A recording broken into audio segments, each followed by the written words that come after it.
Está no ar o Administração em Debate, um programa do Conselho Regional de Administração do Rio de Janeiro. No programa de hoje, vamos acompanhar o evento Estudando com o Autor, sobre o livro As Organizações São Morais, do administrador Wagner Siqueira, presidente do CRA-RJ. Logo depois, uma entrevista com o administrador José Antônio Chaves, conselheiro do Banco Mundial e um dos palestrantes do 14º FIA. Confira!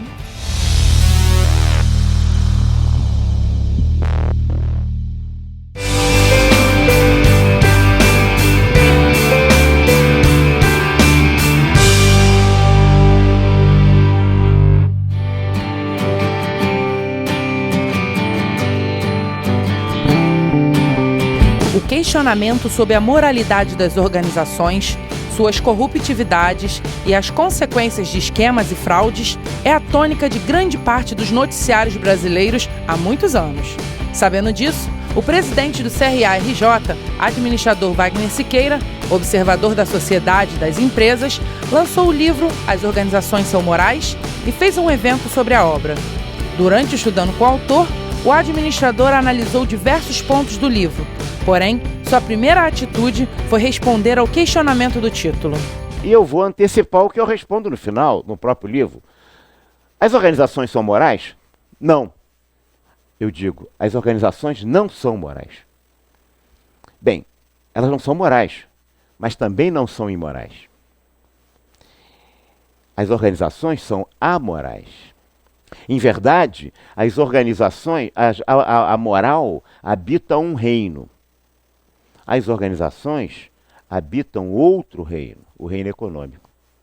Então são dimensões e ordens distintas, que essa é uma confusão clássica que acontece no cotidiano, na vida de hoje aconteceu ontem. Essa confusão de ordem gera uma bela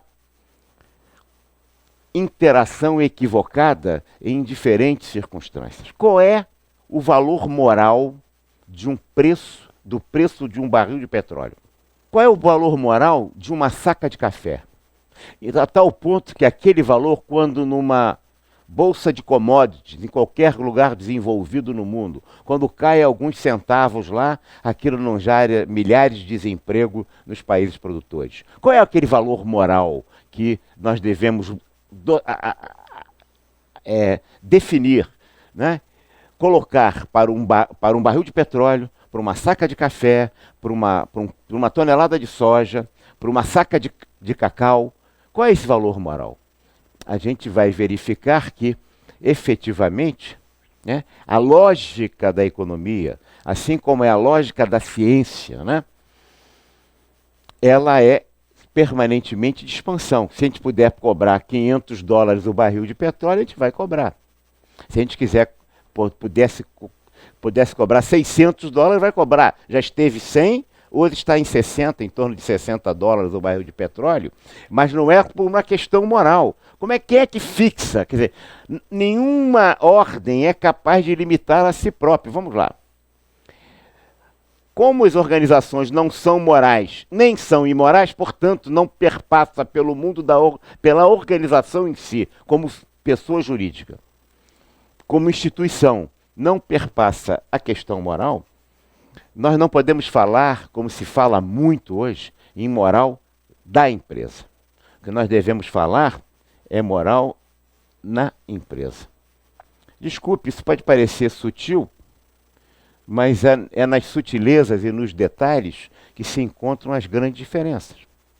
Isso quer dizer o seguinte: a moral na empresa ela deve ser constituída pelas pessoas que nela habitam, pelos seus dirigentes, pelos seus empregados, colaboradores, o nome que vocês quiserem chamar, servidores, pelos seres humanos que nela interagem. Esses precisam ter moral na empresa, mas não a empresa a gente achar que ela em si esse valor moral. Outro ponto destacado pelo autor foi quanto à lucratividade e à destinação do lucro das organizações. Se a ação empresarial busca o lucro, por que meter a moral no meio? Por quê?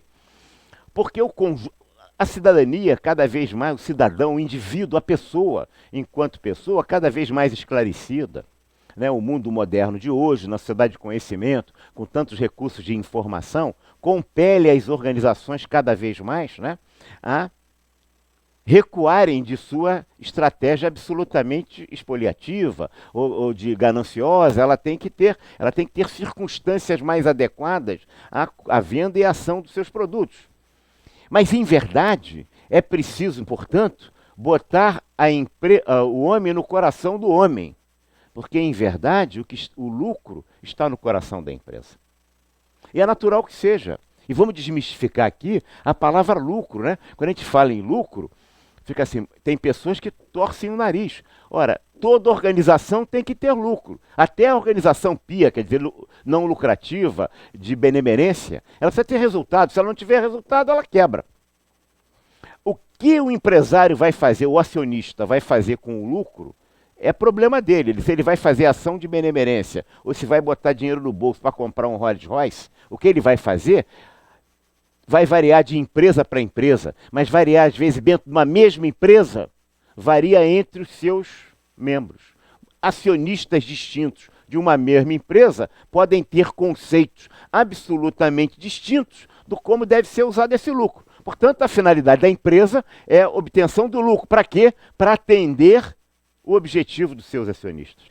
O acionista, o empregado e o cliente não são todos uma mesma pessoa, são pessoas absolutamente distintas, cujo principal personagem, a qual se destina a lógica da organização, no mundo da sociedade de mercado em que vivemos, e não da utopia marxista, que queria colocar a moral no sistema econômico. Se vai ser realizado, eu não acredito, porque aquilo foi uma utopia generosa, ideias brilhantes, trabalhos e contribuições importantíssimas de Marx, mas na prática essa realidade não se aconteceu, porque se acontecesse, estaríamos vivendo no paraíso. Bastaria a sociedade de mercado, né, colocar o homem no coração da empresa, a empresa absolutamente eficiente, e estaríamos vivendo, não nesse vale de lágrimas, mas numa sociedade absolutamente igualitária e socialmente justa. Para ver o evento completo com o administrador Wagner Siqueira, acesse cra-rj.tv.br.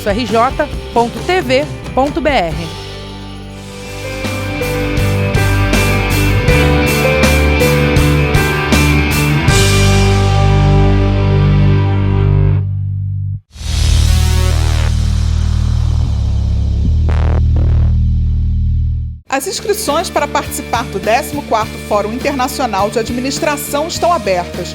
Profissionais e estudantes podem parcelar em até 12 vezes nos cartões de crédito ou pagar à vista com boleto bancário ou por transferência eletrônica de fundos.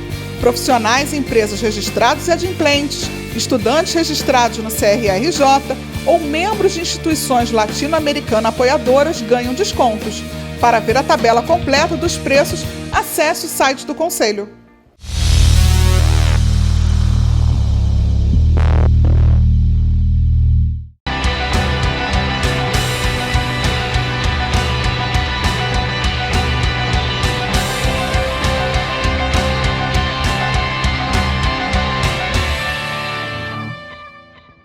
Olá, seja bem-vindo ao programa especial sobre o 14º Fórum Internacional de Administração, que acontece entre os dias 18 e 20 de maio, aqui no Rio de Janeiro.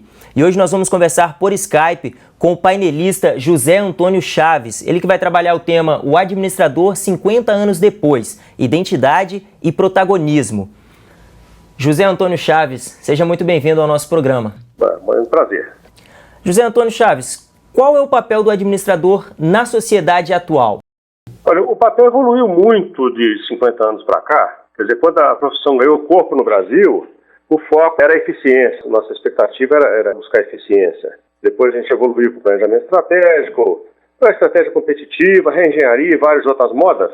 Mas o grande momento do administrador, ele ocorre, houve aquela crise financeira de 2002, com a promulgação da chamada Lei Sarbanes-Oxley nos Estados Unidos, em que praticamente o termo governança corporativa começou a ficar conhecido para todos nós. Desde então tem trabalhado nisso. E hoje, nesse momento do FIA 2015, nós temos uma grande oportunidade de refletir sobre o tema governança corporativa como um ponto forte do nosso protagonismo daqui para frente.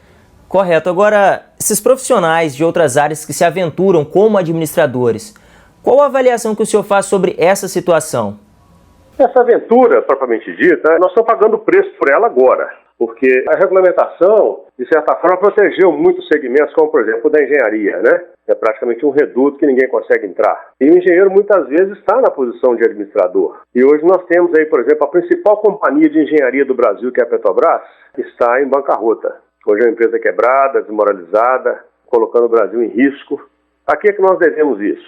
Exatamente a questão do papel do administrador em si, do administrador que assume responsabilidade pela administração, não ter sido colocado na posição adequada, não ter ocupado o espaço na posição adequada. A governança corporativa, nesse momento do Brasil, hoje, inclusive, é um dia muito importante para isso, né? A renúncia da diretoria da Petrobras, uma série de outras coisas, que mostra em que ponto nós chegamos em que a administração é colocada à prova na questão do conflito de interesses. E o administrador hoje, o desafio dele é trabalhar um conflito de interesse em benefício da organização, a começar por aí. Perfeito. Agora, com essa invasão, o administrador ele tem perdido a identidade dele no mercado de trabalho? Creio que sim, exatamente por causa dessa questão dos conflitos de interesse. O administrador precisa focar daqui para frente a sua força na gestão do conflito de interesse. Não existe outra profissão estruturada, regulamentada ou não, que consiga trazer para o escopo dos seus objetivos, do seu trabalho, da sua responsabilidade, principalmente da sua responsabilidade, no conceito de responsabilidade corporativa. Ninguém possui isso como o administrador possui. E, no entanto, muitas vezes tem ficado em terceiro lugar. Uma pergunta que é importante também para aqueles que nos acompanham, estudantes, né, ou profissionais mesmos. Qual a importância de os estudantes de administração ou mesmo os administradores participarem do 14º Fórum Internacional de Administração? Eu acho que é uma grande oportunidade de refletir. A profissão nossa de 50 anos de Brasil se confunde muito com a própria maturidade do Brasil do ponto de vista econômico, administrativo, e a própria economia teve um crescimento impressionante. Nesse momento é muito importante pensar o seguinte: quando a gente está na faculdade, eu estava na faculdade há 40 anos atrás. Quem está na faculdade agora tem que enxergar um Brasil totalmente diferente.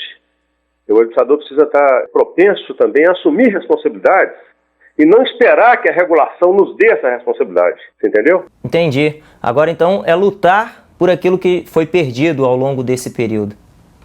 Exatamente. Sem nenhum complexo de inferioridade. Eu acho que a nossa chance agora, nesse conceito de governança corporativa que deve predominar, vai ser o tema do Brasil no ano, hoje na mídia, todos os dias. Desde que virou o ano, você pode abrir qualquer jornal que você tem hoje. Eu estou com o Valor Econômico na minha frente aqui. Posso selecionar, por exemplo, aqui, ó, crise da água e da energia derruba a previsão do PIB. Qual a causa disso? Conflito de interesse. Governança corporativa é a cara do administrador moderno. Aí você vai aqui embaixo, tem uma outra aqui, ó. Investigado, o Royal Bank of Canada deixa o Brasil. Por quê? Os administradores do Royal Bank of Canada cobertaram lavagem de dinheiro. E no Canadá isso é uma coisa séria, no Brasil até então não era, né? Eu estou querendo juntar todas essas coisas para se perceber o seguinte, que o administrador não é aquele cara que fica fazendo continha e fazendo plano de cargo salário e fazendo fluxo de caixa só, não. Ele tem que assumir realmente uma posição de vanguarda, como quem tem uma visão global da organização e que está qualificado, treinado para ter isso em termos de currículo, de formação acadêmica, somos nós. Porque alça uma posição, né?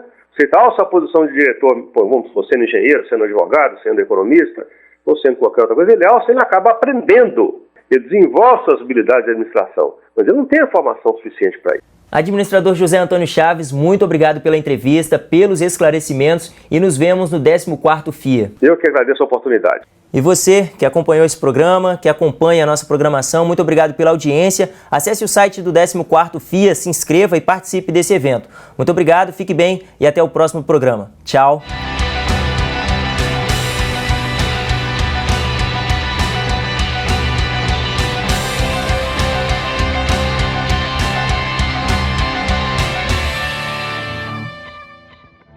O Administração em Debate desta semana fica por aqui. Na próxima semana, um novo programa para você. Até lá!